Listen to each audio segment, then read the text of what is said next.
I lost my child. হ্যাঁ, miscarriage. কেন ওর সাথে না কিছু এনার্জিজ আছে, আমি কিন্তু কিছু ডিস্টার্বিং ফিল করেছি তার জন্য। এরপরে এই ঘটনাটা হয়ে যাওয়ার পরে মা কিন্তু দাদুর সাথে কনসাল্ট করে, কারণ আমার দাদু খুব স্পিরিচুয়াল ছিলেন, মানে মায়ের বাবার কথা বলছি। ওনার কিছু পাওয়ার্স ছিল, আমি বলতে পারি। তো উনি মাকে বলেন কিছু প্রোটেকশন মায়ের জন্য বলেন এবং আমার জন্যও বলেন, এবং অঙ্কিতার পুরো স্টোরিটা মা বাধ্য হয় বলতে।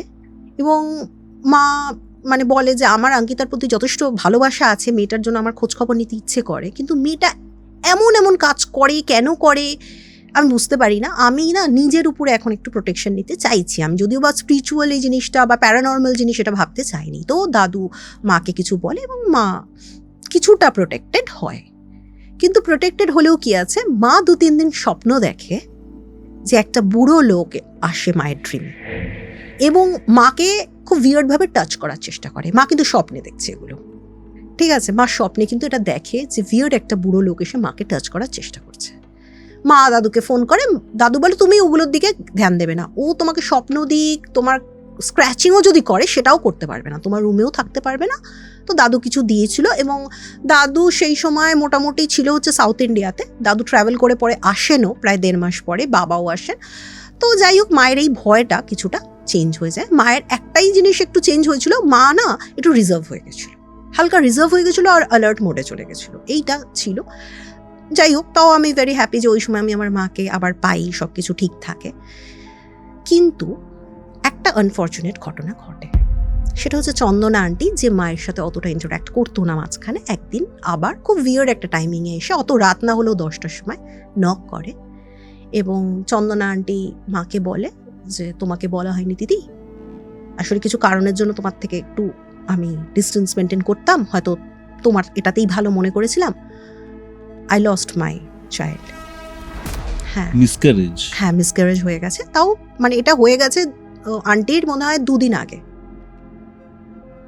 প্রচণ্ড ব্লিডিং হয়েছে, কেন বেশ 6 মাস প্লাস এরকম ছিল সিচুয়েশনটা, মানে তো খুব ছিল। হসপিটালেও আন্টি ছিলেন, কিন্তু মা যেহেতু তখন রেগুলার ইন্টারাক্ট করতে পারতো না, তাই জন্য মানে করতো না, তাই জন্য বোঝেনি যে আন্টি বাড়িতে নেই। আন্টি হসপিটালে ছিলেন, আন্টি প্রিপারেশন করছিলেন কলকাতায় আসার সে সময়। তো আন্টির খুব শরীর খারাপ হয়ে যায়, আন্টির মা আসে। কেন ওই সময় না ডক্টর মনে হয় বলেছিলেন আন্টিকে যে বেশি মুভ করতে না, ঠিক আছে? আর আন্টির বাড়িটা এমনই ছিল, যদি কলকাতা এয়ারপোর্টেও আসতো ট্রেনে অনেকটা ট্রাভেল করতে হতো আমাদের এদিকে। তো আন্টির একদম ট্রাভেল করা, গাড়িতেও ট্রাভেল করা বারণ ছিল।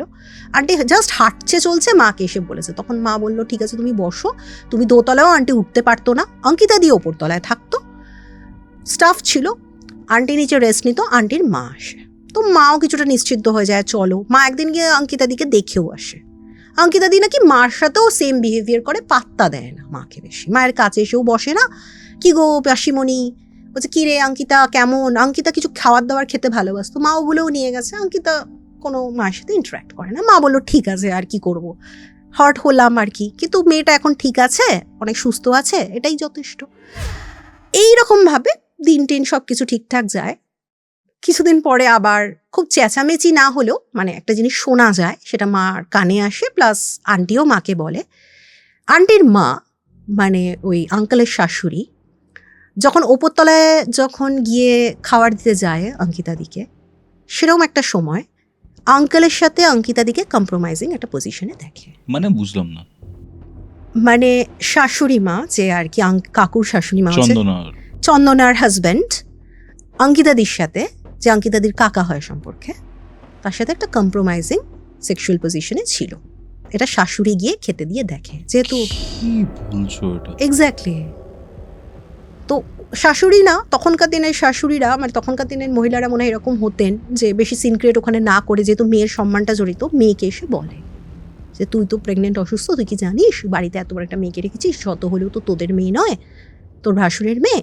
বলছে আমি কি করে জানি, আমার তরফের তো মেয়ে নয়। হ্যাঁ, ও একটু এরকম ধরনের, সেটাও মাকেও খুব একটা বলেনি হয়তো। বলছে আমি লিটারালি দেখছি দুজনেই ইনভলভ। এবং জামাইকে ডাকে, অফকোর্স সম্পর্কে জামাই হচ্ছে সান ইন ল, ওনাকে ডেকে এসব বলে। সে মাথা নিচু করে দাঁড়িয়ে বলছে না না মা, আপনি ভুল বুঝছেন, এরকম একটা ব্যাপার। তো চন্দনা আন্টি হয়তো আরও কয়েকদিন পরে মাকে বলে।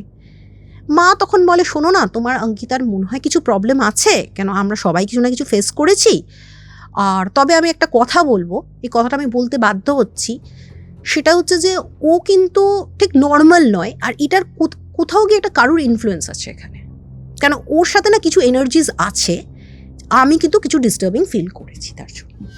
তো চন্দনা আন্টি বোধহয় এই জিনিসটা খুব একটা বিলিভ করেনি, তবুও মা 2-3 বার বলে। আর ওই যে দিদা আর কি যে হচ্ছেন চন্দনা আন্টির মা, উনিও বলে, এবং বলাতে ওরা একজন মাঝারের কাছে যায়, একজন মুসলিম একজন এক্সপার্টের কাছে যায়, যে এরকম এরকম একটা প্রবলেম হচ্ছে, আমার মেয়ে তো সেরকম হাঁটাচলাও করতে পারছে না, কি হচ্ছে। তখন সে দেখে বলে, তোমার বাচ্চাকে তো মেরে দিয়েছে, তোমার বাচ্চা যে মারা গেছে কিভাবে গেছে, তুমি তো পড়ে যাওনি, কোনো অ্যাক্সিডেন্ট হয়নি, তুমি খুব সাবধানে থাকতে, ফার্স্ট প্রেগন্যান্সি, তোমাকে ডক্টর বলেও ছিল একটু সাবধানে থাকতে, তো পড়েও যায়নি, কিচ্ছু হয়নি, ওভারনাইট হঠাৎ করে শেষ হয়ে গেছে। মানে একটা পেন ফিল করে, পেনটা তো সবাই খুব ন্যাচারালি ফিল করবে, তো বলে এটা অঙ্কিতার জন্যই হয়েছে, মানে আর কি বলে, তোর বাড়িতে যে বসে আছে ওকে আর বাঁচাতে পারবি না, তুই হয়ে গেছে, এটা তো আজকের ঘটনা না, 1 বছর ধরে হয়েছে, তুই প্রোটেকশন নে, তোর বড় ওর কবলে চলে গেছে, তোর বরকে এখনো বাঁচানো যাবে, তোর বরকে নিয়ে তুই এখান থেকে চলে যা, বা ওই মেয়েটাকে অন্য কোথাও সরিয়ে দে, ওই মেয়েটার সাথেই কিছু একটা আছে, এই লোকটা বলে। তো সামহাও না আন্টির কোথাও গিয়ে মনে হচ্ছিল এগুলো সব ভুল, অঙ্কিতার ক্যারেক্টারলেস, যেটা বলছে কোট অ্যান্ড কোট ক্যারেক্টারলেস একটা চরিত্রহীন মেয়ে, যে নিজের কাকার সাথে ইনভলভ হচ্ছে, আর তার জন্যই এরকম কিছু হয়েছে, আমার সাথে এটা এটা একটা কাকতালীয়, এটা আমার সাথে রিলেটেড নয়, আন্টি এটা বোঝে।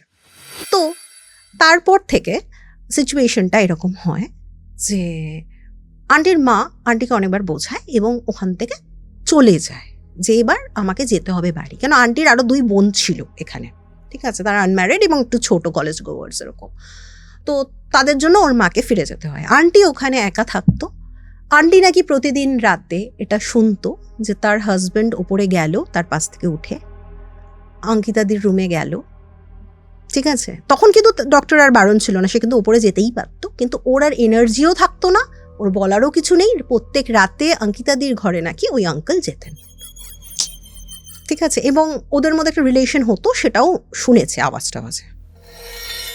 মেনে নিয়েছিল, ওর শরীরে আর শক্তি ছিল না, তারপর কি এবার ওর মা বলেছে তুই এসব ছাড়, তুই আমার সাথে চল, মাও বুঝিয়েছে এগুলো ঠিক না, কিছু ঝাড়াও, কিছু করো, সব কিছু করেনি, কিছু আর করেনি। তারপরে কাকতালীয়ভাবে আমার দাদুর একজন গুরু ভাই, উনি একজন অ্যাস্ট্রোলজার, উনি এখন নেই, তো উনি আসেন আমাদের বাড়িতে, ঠিক আছে, আমার দাদুও ট্রাভেল করেছিল, এবার বলেছিল যে আমার মেয়ের এরকম একটা প্রবলেম হয়েছে, তো সেটা দেখতে এসেছিল, মার সাথে কিন্তু অ্যাজ আর কোনো প্রবলেম নেই, টাচউড খুব ভালো সব কিছু চলছিল, পুজো আচরাও হয় আমাদের বাড়িতে কিন্তু অনেকবার, ঠিক আছে, আন্টিকেও বসানো হয়, আন্টি বসেও ছিল, এসে ওখানে হাওয়ান বা যজ্ঞকুণ্ডতে দিয়েছে অর্পণ, যেগুলো করে আর কি, সেগুলোও করেছেন উনি, সব ঠিক ছিল। এবার হচ্ছে ওই অ্যাস্ট্রোলজার উনি এলেন, বা দাদুর গুরু ভাই, মানে এটা আমার মায়ের সম্পর্কে কাকা আর কি, যে হচ্ছে সে এসে বলল, মা সব স্টোরিটা কথায় কথায় উঠে সব কিছু বললো, যে এখান থেকে সব কিছু শুরু, বললো আমি একবার দেখতে যাব, চন্দনা আন্টিকে দেখতে যাবে বললো। চন্দনা আন্টিকে দেখে বলল, মা তুমি কিন্তু বেশি দিন বাঁচবে না, চন্দনা আন্টিকে বললো এই কথাটা, তুমি কিন্তু বেশি দিন বাঁচবে না, আমি ওই মেয়েটিকেও একবার দেখবো, কিন্তু তোমাদের ঘরে আমি কিছু খাবো না, আমি যা হোক, মানে আমাদের বাড়িতে কথা বলছে, পাশের কোয়ার্টারে এসে বসবো, তুমি আসো, তুমি নিজেকে একটু সুস্থ করো, বেরাও, কাজ বাজ আবার জয়েন করো, তুমি এখান থেকে বেরাও, আমার মনে হয় না তোমার হাজব্যান্ডকে আমি ফেরাতে পারবো, বা আমি আসলে কিছুই করতে পারবো না, কারণ এরকম টাইপের জিনিস আমি কোনোদিন দেখিনি, কিন্তু কি যেটা হয়েছে আমি সেটা তোমায় বলতে পারি, সেটা যে মোস্ট প্রবাবলি ওর যে সৎ মা আছে, সেই মেয়েটার উপর কিছু একটা চালান বা কিছু একটা করেছে, একটা এন্টিটিকে, যে ওকে হাই সেক্সুয়ালাইজড করে, এক তো প্রথমে ওকে সবার সামনে খুব ভিলেন বা একটা বাজে মেয়ে সাজিয়ে সবার থেকে আলাদা করবে, তারপরে ওকে মানে ওর খাওয়াও জুটবে না এরকম একটা সিচুয়েশন করে দেবে, তারপরে ওকে সেক্সুয়ালি এক্সপ্লয়েট করবে, এই করতে করতে ও একদিন শেষ হয়ে যাবে। কিন্তু এখানে স্টোরিটার এন্ড নয়, ওর সাথে আরও কোনো এন্টিটি আছে যে ওকে প্রোটেক্ট করছে, না হলে ওই যে চালান করা এন্টিটি, সে কিন্তু খুব তাড়াতাড়ি একে নিয়ে চলে যেত, হার্ডলি 4 মাস, তুই বলছিস 1 বছর। আচ্ছা আচ্ছা আচ্ছা আচ্ছা, কেউ একজন আছে ওকে প্রোটেক্ট করছে, কিন্তু সেও এন্টিটি, এবং সেও খুব একটা ভালো না, তারও মনের মধ্যে যেসব আশাগুলো আছে সেগুলো এখন সে অঙ্কিতার বডিতেই ইউজ করছে। মা বলছে এটা কি, বলছে এটা আমাকেও দেখতে হবে, আমিও এরকম দেখিনি, কিন্তু আমি যেটুকু দেখছি এনার্জি ফিল করছি আমি বললাম। উনি অ্যাস্ট্রোলজারই ছিলেন, উনি কিন্তু কোনো তান্ত্রিক ছিলেন না, কিন্তু উনি খুব খুব মানে ইনটিউটিভ। ওকে, তো মা বললো আমার দরকার নেই, আমি একটাই কাজ করব, আমি একবার চন্দনাকে বলবো তুমি এখান থেকে বেরোলে বেরাও, কারণ কি আমার চন্দনার হাজব্যান্ড যে ছিল আর কি, চন্দনা আন্টির হাজব্যান্ড যে আঙ্কেল, আমি কিন্তু ওনার নাম নিইনি, ওনার সাথে কথা বলার আমার কোনো ইচ্ছে নেই, যে নিজের ভাইজির সাথে ইন্টিমেট হতে পারে এইটুকু ভাইজির সাথে না বুঝিয়ে তার সাথে কথা বলার, মানে স্ট্রেট ফরওয়ার্ড ভাবছে আর কি মা তখনও, যতই যাই হোক সবাই তাই ভাবে। তো অটোমেটিক্যালি মা কী করলো, চন্দনা আন্টিকে অনেক বোঝালো। একদিন রাতে মা দেখছে, রাতের বেলা দোতলা থেকে মা দেখছে, দোতলা থেকে আমাদের মেন এন্ট্রেন্সের এরিয়াটা দেখা যেত, ওদের এন্ট্রেন্সটা কিন্তু আমাদের এন্ট্রেন্সের উপর দিয়ে যেতে হবে।